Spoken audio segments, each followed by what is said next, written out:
trabalha para equilibrar tudo isso, a gente percebe que a alteridade, a partir do momento em que o ser humano ele se coloca na condição de isolado ou mesmo na condição de que a própria sociedade de uma certa forma o isola, a gente vai ter uma acentuação dessa característica e que isso acaba gerando até outros problemas conflitantes no próprio relacionamento, né, do convívio social. E aí, professor, seria natural o raciocínio de que nós criaríamos polos distantes. Exatamente. Né? Aí, trocando em miúdos, nós criaríamos extremismos. Sim.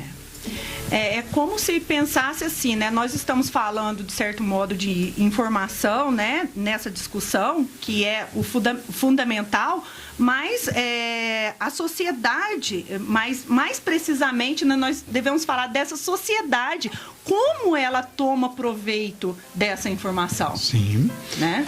Evitando, vamos já partir já do pressuposto também, que evitando extremos. Agora, eu passo a ter voz, minha voz vai ser ouvida de alguma forma por alguém, por algum grupo. Aí nós estamos usando um neologismo, né? O empowerment, né? Estamos empoderando as pessoas agora têm voz e são ouvidas. E, ao mesmo tempo, nós também temos que nos disciplinar a ouvir opiniões diferentes. Porque uma vez que eu jogo uma pedrinha a favor para A ou para B, alguém vai jogar uma pedrinha de volta, contrário a A ou B que eu disse, tá certo? O famoso ação-reação, né? E isso aí já é uma questão que, se a gente parar para perceber, é uma questão que não é simplesmente tão atual quanto esse boom tecnológico. Se a gente voltar um pouco no passado, a gente vai perceber que essa caracterização de uma maneira de condicionar aquele que recebe a informação, né, para que ele seja moldado de acordo com que o meio de comunicação queira, isso já foi classificado como chamado despotismo de informação. São quando os meios de comunicação tentam manipular as massas. Então a gente pode, nesse momento, parar para perceber que muitas pessoas vão formar uma ideia ou um conjunto de ideias exatamente a partir de uma fonte, e aquela fonte pode, de uma certa maneira, tendenciar o conhecimento ou a mesma opinião da pessoa de uma maneira direta e voluntária. Com certeza. Déspotas esclarecidos, despotismo, despotismo de informação. Exatamente. Né? O despotismo de informação. Então, só para o amigo ouvinte juntar o baralho, porque foram dadas muitas cartas, vamos organizar o raciocínio. Nós estamos falando de informação, estamos falando da web como o meio, e ela, por definição, não é um centro, portanto, a condição pré-existencial da web é para que se tenha várias aspas aqui, facções, vários nichos diferentes. Se eu estou do lado A, eu vou procurar toda a programação, todo o perfil do lado A. Se eu sou do lado B, vou procurar todo o perfil do lado B, C, D e assim sucessivamente. E a informação é importante, mas agora, professor Anderson e professora Érica, vocês levantaram uma coisa que antes da gente passar para analisar essa progressão ou essa análise já de opiniões, nós temos que voltar ao fato. E uma frase antiga, né? Contra fatos não há argumentos. Sim. Aí a gente vai na premissa filosófica que diz o seguinte: verdadeiro e falso. Né? Como que eu sei que existe alguma coisa mentirosa, falsa, e como que eu sei que a outra coisa é verdadeira?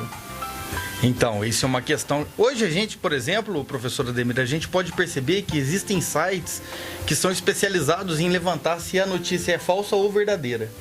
E você vê que é uma preocupação de ordem imediata tão grande, mundial, universal, que aplicativos como o próprio WhatsApp, a gente pode citar, criou ferramentas para evitar que se dissemine informação em massa, limitando para 5 pessoas, a fim de que isso fosse limitado. Então isso é uma preocupação realmente, porque uma conversa aumentada, ela vai tomar uma proporção gigantesca e, na verdade, depois não tem como ter um contorno disso, né? É uma coisa complicada. São os famosos fake news, né? Sim. E uma simples informação, a partir do momento em que ele gera nessa teia, né, ela toma vários rumos. Ela pode tomar vários rumos, né? E rumos globais, né? E aí, me chama muita atenção, é que nós hoje discutimos, pelo menos eu sou da época que jornalismo, por exemplo, pegando esse ponto, o jornalismo, a função do jornalista era relatar o fato. E a parte que era incumbida a opinar eram os editoriais, um conjunto de outros jornalistas. No exemplo, eles sentavam, amadureciam uma opinião em cima daqueles fatos, e então se emitia um editorial. Só que ao longo dos últimos 25 anos, 28 anos, talvez mais, talvez menos, não vou me ater à precisão cronológica, mas nós vemos hoje os jornais ou os meios de comunicação em geral tecendo opiniões antes dos fatos. Em alguns casos, nós temos aí brigas, fatos e exemplos na web em que pessoas partem da conclusão para encontrar algum fato que subsidie. Isso é perigoso, né, professor? Sim, é uma coisa complicada. É aquela mesma questão, como na verdade saber o que é e até que ponto é certo. Porque a imparcialidade é uma função indispensável em muitas, né, das características. No jornalismo é essencial. Mas a gente pode, por exemplo, pegar a própria história. A história é uma ciência completamente parcial, ela não é imparcial.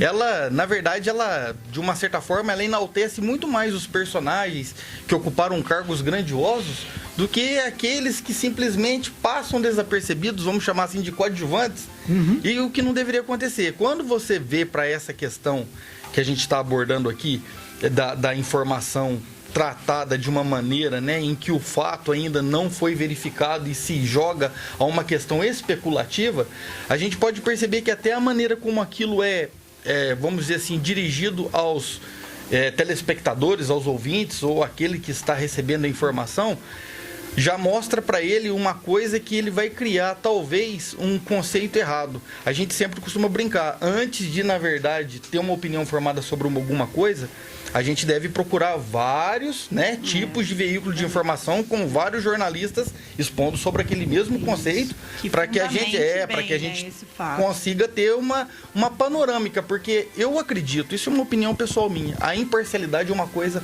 inexistente. Sem dúvida. Exatamente. Passa a ter também, né, de acordo com o que está do lado de fora, né, você tem vários pontos de vista. Isso. Né? Nós passamos a ter vários pontos de vista.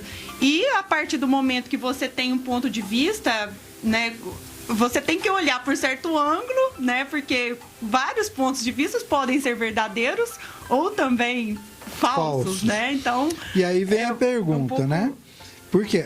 Por que a gente colocou o princípio filosófico? Porque na educação também nós temos aí estruturas escolares, né, unidades escolares que seguem linhas confessionais, linhas não confessionais, linhas militares, linhas não militares, linhas laicas, linhas não laicas.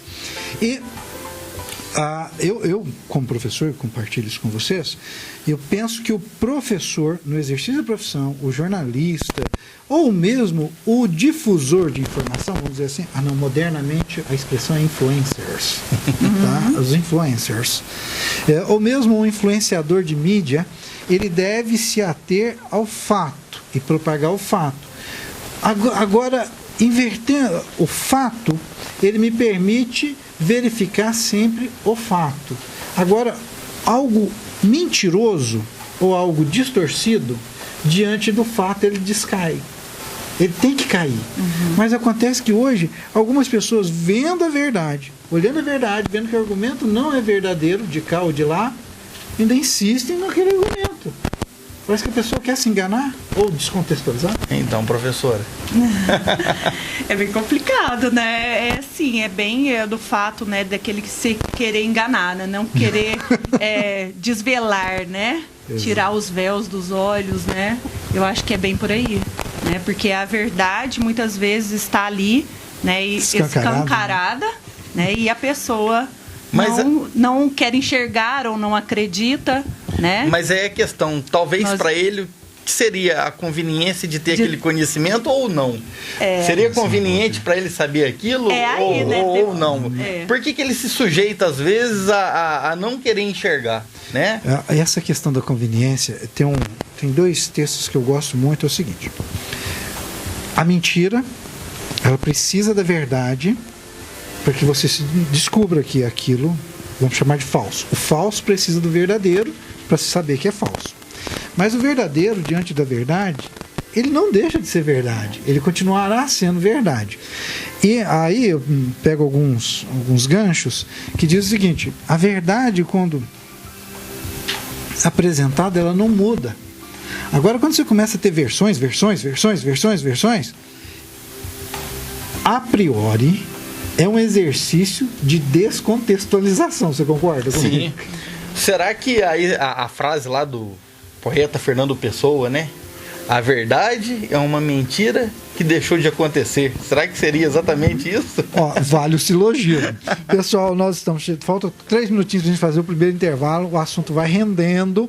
E falar sobre mentira, verdade, fake news, educação. Também as vantagens e desvantagens, né, da tecnologia. Né? Pode seguir, professor. Você ainda tem 3 minutos. Então vamos seguir aqui para essas desvantagens. A gente vê que a tecnologia, ela vem, de certo modo, com uma grande, digamos, com uma grande função, né? Uma grande ferramenta para o bem-estar social. Claro. Né? Nós vemos, assim, hoje uma sociedade muito mais aberta, né? E sempre mais aberta a atualizações, a coisas novas, né? Então, e nós vemos que ela se tornou uma ferramenta em vários segmentos, né, da nossa sociedade, na saúde, na educação, né, em si que nós estamos discutindo, na segurança, né? Então tudo, nós vemos vários braços aí que são beneficiados pela tecnologia. Né? E o contraponto também, quando se quer usar o contrário também para fazer mal a alguém, pelo amor de Deus, né? Isso. Você tem pessoas aí, outro dia eu vou citar um caso anterior, porque ele é notório. Os mais antigos vão lembrar do caso do Ibsen Pinheiro, né? Ah, sim.